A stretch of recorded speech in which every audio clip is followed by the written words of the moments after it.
Hello, friends. It's John Clan Third of episode 198 of Shadow and Flame and Magic, your premier Kitty Pryde, Lockheed, and Magic podcasts. Yesterday was New York Comic Con. It's still happening, but we had the X-Men panel. It featured the Shadows of Tomorrow, which we got a great Stefan Caselli art, which I'm gonna have to definitely get when it becomes a comic book cover.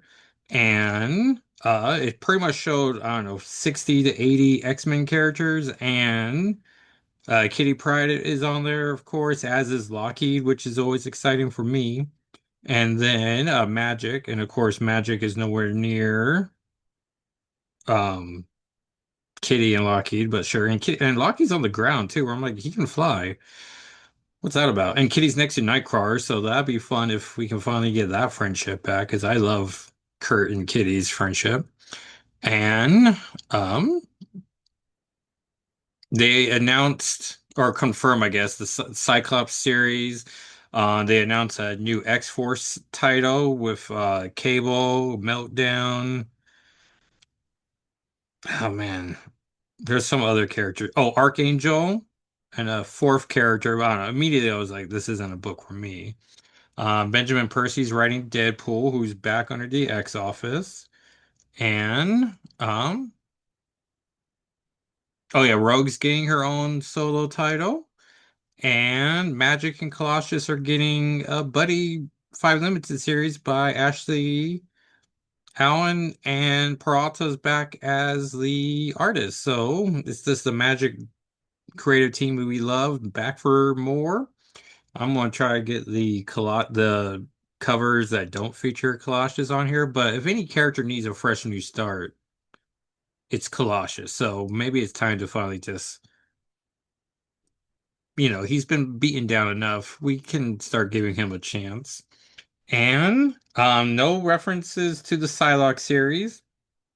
Eve E. Wing made a comment about Exceptional X-Men, but did not get any cover art for it. So but she promised that the characters we love are still going to have stories, and then I guess there's a group of characters from Age of Revelation who are now leaderless, and so we're gotta see what that's about. And also, a character doesn't make it back from Age of Revelation, so it's either Cyclops or Beast, unless there's another one. But I'd be okay with Beast being stuck in the future. And then, no, if that's the thought, then shouldn't it be Cyclops then? But Cyclops is getting his own ongoing, so maybe it is Cyclops? I don't know. It's sort of like when Blue Bloods hinted that someone was going to kill one of the Reagans, and we were like, well, it'd be okay if it was Aaron.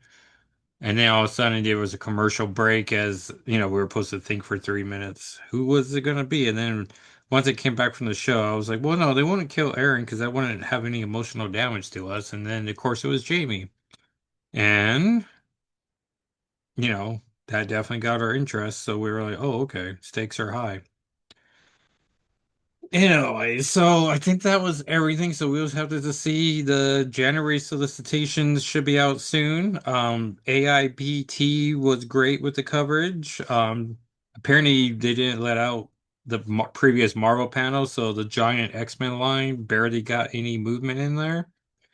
Um, which just feels very frustrating. Um, But yeah, like I don't know, it was supposed to be an hour, and I feel like we only got 20 minutes of the coverage, but still pretty nice. And then I know Elliot Page and James McAvoy is supposed to be doing a panel tomorrow, I want to say. So we'll just see. That was supposed to be the one that Nicholas Holt was supposed to go to, but he got injured, and so he can't travel. So no, that's disappointing. But at least Elliot Page is there.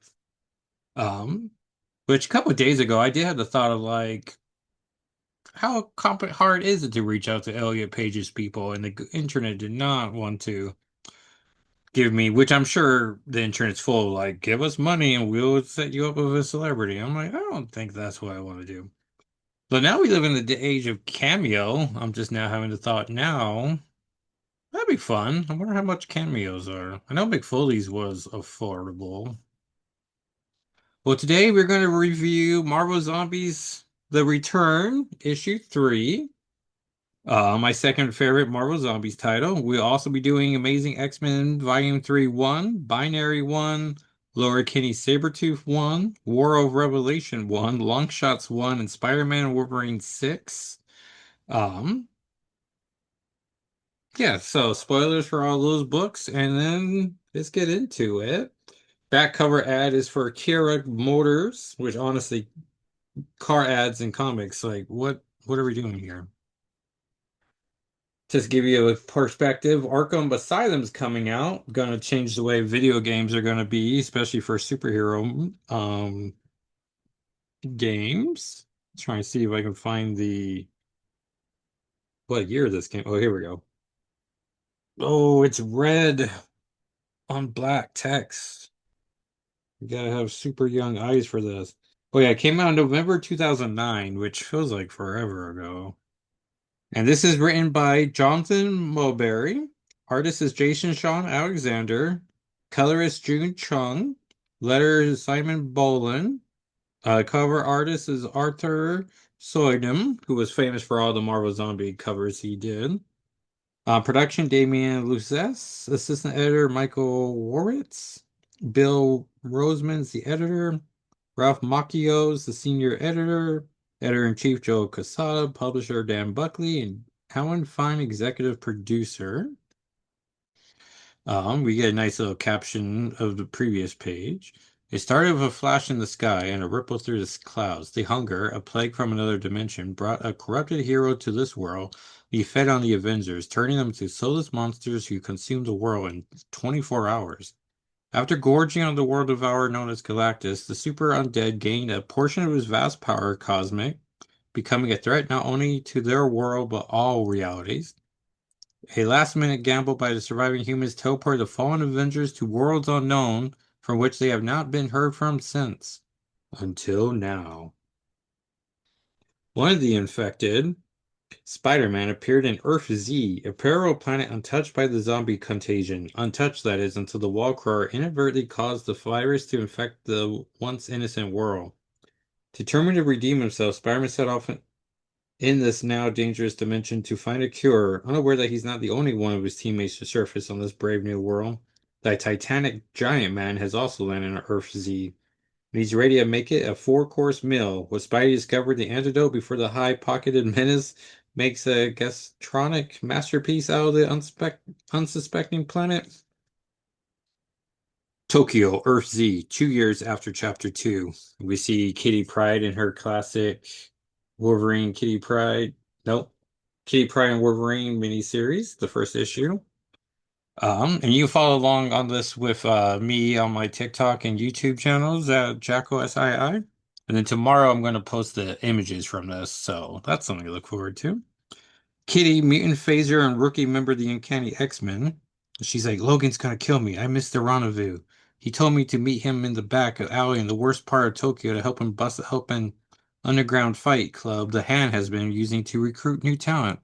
A chance for him to continue my education, his global road trip, lots of violence, and even more rats. And then she comes across Logan, but it's zombie Logan, who looks pretty cool. He's like, here, kitty, kitty. And then she screams, and he devours the hand ninjas, which is terrifying. And yet another ad for a car.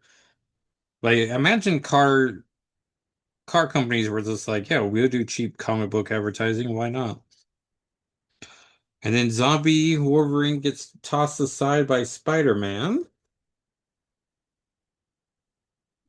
who says the classic, "Come with me if you want to live."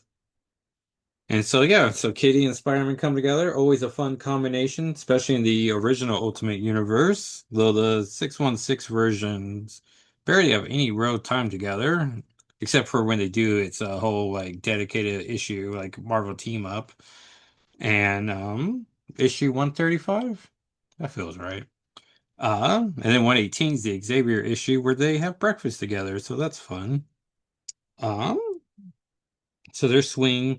Katie's disgusted as there is a lot of flies around and it stinks. And he doesn't mind because, of course, not. And then Spider-Man gives a little background of what's been happening with the zombies, but he's working on a cure. Because, it's nice to see the science side of Spider-Man coming through. And then we got a double page car ad. Like, honestly, that's a lot of cars. And then we see zombie Wolverine still working his way through, and then Sunfire shows up. And then they go to the deathmatch Tokyo with Luke Cage and Iron Fist. Hey, double page ad for Ultimate Alliance 2. Great game. I will buy remasters of X-Men Legends 1 and 2 right now if they sold it. And the Konami X-Men title. I'll get that. If I could find a PS3, I believe I should still have that X-Men game on there. Um, and then back to the thing, Kitty's finally like, Spider-Man's not taking notice of the stench of it all. And so she opens a door and finds a bunch of decaying carcasses. And then Spider-Man has to reveal that he is a monster. And so that's terrifying. Then we catch up to Kitty's Logan, who stabs zombie Wolverine. But of course, he has a healing factor, so it's just fight, fight, fight. Classic poor Elektra is one story beat everyone wants to do, apparently, and zombie Logan stabs her through the chest. And then Spider-Man has to explain to Kitty Pryde how he's a good zombie and he only eats bad people, which is like, sure. And then to try to earn her trust, he tells her where zombies, um, you can't just cut off a zombie head because like Colonel America got his head chopped off, but he still exists. And so you gotta actually stab them in the base of their spine or their base of their skull, where their skull meets the spine. Wolverine keeps fighting the zombie Wolverine. And then Spider-Man and Kitty catch up to Logan. And then Kitty, as an awesome fighter that she is, puts a stake through his head. Kitty Pryde, the zombie hunter, or slayer. And then we get to the final pages where Logan keeps slashing away at zombies because what he does is the best. What he does is not very pretty. And 1 hour later, Spider-Man's like, this is perfect. Not as strong a reaction as I anticipated, but with any luck, this will do the trick. I'll take our friend with me. I have to find the others. The others? You're a true hero, Logan. You just saved the world. I'm going to be in therapy for the rest of my life. I'm going to have to stay drunk for the rest of my life. Now, what do we do? I mean, have we stopped this thing? None of the suckers ever getting up again. So what do we want to do? I don't know, maybe grab some grub.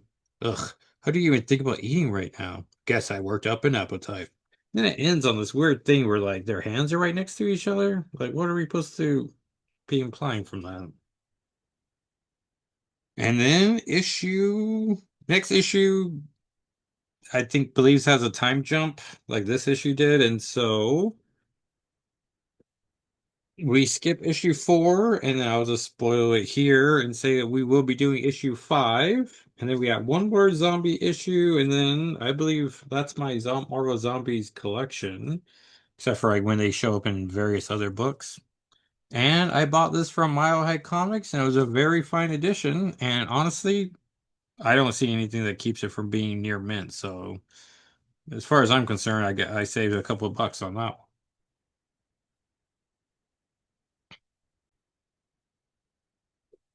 All right, so Amazing X-Men Volume 3, Number 1. Cyclops immediately takes charge of the future X-Men. Glob asks him who died and made you leader, which I always appreciate when that question gets asked. There's actually an answer. Magneto, Zorn, Forge, and Archangel is the price of Cyclops' leadership. I also like how Cyclops says that he was pulled from the past and then remembers that Beast was pulled as well in the very next panel. I was like, Beast keeps making comments that people should take the hint to explain further, but no one does. Jen's mutant name is Animalia, so look forward to that being her name eventually once we get back to the present for Shadows of Tomorrow. Cyclops also makes a point of telling Child to no idea how to pronounce that they need to chat about 3K so he knows what to do about them once he's back. I imagine they don't get around to having this chat before the two issues are over. We see that, well, plus the finale issue. We see that Revelation needs a power boost from Fabian Cortez and another person to keep Logan under his influence.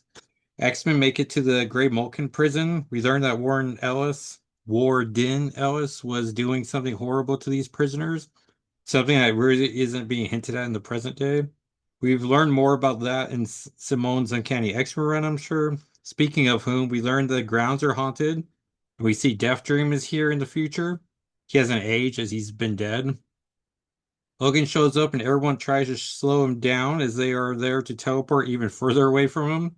Logan slices Death Dream's head clear off, but he's probably okay. Um, X-Men teleport to Providence and not Philadelphia as intended. So instead of meeting the ghost of Philadelphia, we meet Darkchild and a very horny Juggy, and that he has white walrus horns coming from his chin. Psylocke is also her prisoner, so we need to learn how she ended up like this after speaking to Bay the Blood Moon and Overthrow. So yeah, pretty solid issue. Then we have Binary number one. We learned that Kyros the Phoenix, and going by Binary, as that was the name that was the closest fit. I do appreciate that the Warboard reference. That's how I was first introduced to Carol. Carol's using the Phoenix Force to protect her hometown from the X virus, but people are getting upset X years later. We see a redhead, a Scarlet Witch, or Madeline Pryor are going to knock Carol down a peg. The Phoenix Force has been bucking against Carol, so I suspect Jean Grey's close to returning. Laura Kinney, Sabretooth number one. Laura Kinney is the Sabretooth as she and Sabretooth's heroic son Zane died, so she honors him by using the name. They also have a son named Alex, which is an interesting name. And before we get the Zane reveal, I was super concerned Alex was Havoc's son. Zane is probably going to be the new character find of 2026. I imagine Zane's mother died horribly if she's any connection to Sabretooth. The story of the issue is Gabby and Akihiro are leaving Revelation Spear, and Laura wants them to take Alex with them. He doesn't have any powers, and he is Laura's sole weakness, so he's safer than not being around. Hellion and Laura are not getting along as he spies the entire conversation and reports their revelation. I like how we get to see a different side of Revelation as he understands this is a family matter, and so they work it out. He's offended that he hasn't made his territory as safe as those who would have wanted. Issue ends with Laura stabbing Hellion through the his heart. So we'll just have to see where we're going from there. World Revelation 1. It has three stories. The first one is Bay, the Blood Moon, heading to Apocalypse. She isn't the only one, as we see a jerk, Charles Xavier, also wants an audience for Apocalypse, so we'll see how this plays out in some series, as we're not getting a second issue of this series. Wiccan and Hulkling get a story that fills in some of the history of the X years with a heavy focus on those two, of course. Thirdly, we see Franklin Richards, who's like a giant bat creature. Herbie gets a few pages as we see he hides himself and is discovered decades later, so we learned that everything ends well in the future, as nature always gets the last laugh. And then there's Longshots 1. Mojo doesn't want to renew Longshots' contract, so the X-Babies, Wolvie, Cyclops, Storm, Colossus, and Jean recruit a different team. And no Shadow Kitty, so I was pretty checked out of this issue, but it seemed pretty fun. And then Spider-Man Wolverine 6, I'm pretty checked out on this series as well, but I do like how Vermin showed up as J.M. DeMantis used him expertly so in his Spectacular Spider-Man run with Sal Buscema, that one day I would love to get that omnibus. Um, oh, and my wife was literally asking me at breakfast this morning, like, what do you want for your anniversary present? And I literally was like, I don't know. That was like gift cards to eBay for comics, but I should ask for that because that thing's a hefty price. Anyways, um, no, I think I've seen it because it's an Onibuy, so or Onibus, so it's usually like full price, like $150, but you can find one for like 87. But I have to find that link and then send it to her because comic shopping's complicated when you're trying to do it for anyone who's not yourself. Um, and then next week's comics we have the Fantastic Four Gargoyles crossover, which As much as I love crossovers, I did not just pick up a copy of it, but now I'm like, oh, should I have done it? But I'd probably be okay without it. I mean, I did like Gargos, but I was always more of a Darkwing Duck type of guy.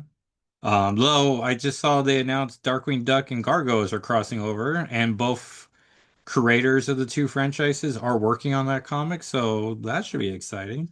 Godzilla Destroys the Marvel Universe 4, which preview pages do show magic, so that's great. I'm on board now.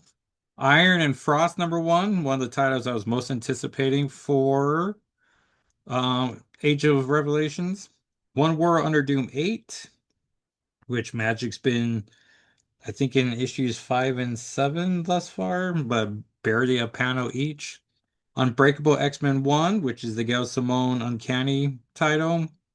Rogue Storm 1. Oh yeah, Storm got a new launch too, where they're keeping Ari Delay, the writer, and then Manson from or Marson from Exceptional X-Men is the artist, so that's a great creative team. And then Sinister 6, which is Mr. Sinister, and I already don't care. But I want to say Sabretooth, Havoc, Felicia Harding mutated, three others, Omega Red, something, two more people. I don't know. Zero interest. So I don't know. Well, Marvel Zombies Return will probably be the lead comic. I mean, not probably, it will be. And then Godzilla Destroys the Marvel Universe 4, Iron and Frost are the ones I'm most excited about. Ideally, we'll get Kaliko in Unbreakable X-Men, but we have to find out. Um, I suppose Death Dream wasn't the ending. As we're now years later, he hinted that something bad happened in the past, and I can only imagine that connects to the ending that Gail Simone's been hinting at. Oh yeah, her character Mutlina is coming back once we're set in the present day, so I'm excited because I got that issue. So if she does turn into a popular character, first appearance on Lock as Kitty Pryde's on there talking to Rogue on the phone. So yeah, so at least two books for sure. I mean, we'll review all of these, but see which ones capture the imagination. But everyone, that was episode 198 as we're heading to episode 200. Um, and you can follow me on the socials at Jacko SII, and you can follow the podcast. I will be picking four of these pages for the promotion. So I gotta figure out which four because I think there's like 13 images, but on YouTube and TikTok, I'm just gonna do all of them. I gotta figure out what cool song would be. Usually what I do is I post it on TikTok, whatever song it automates. I'm just like, yeah, good enough. This is something completely out of character, and then I'm just like, well, I'll just pick something. But that's something to look forward to for Sunday. And but the socials for the podcast are S&FwM on Instagram, Blue Sky, Twitter, and I'll talk at you next time, everyone. Thanks for listening or watching on YouTube, and I will talk at you next time. All right, everyone, bye.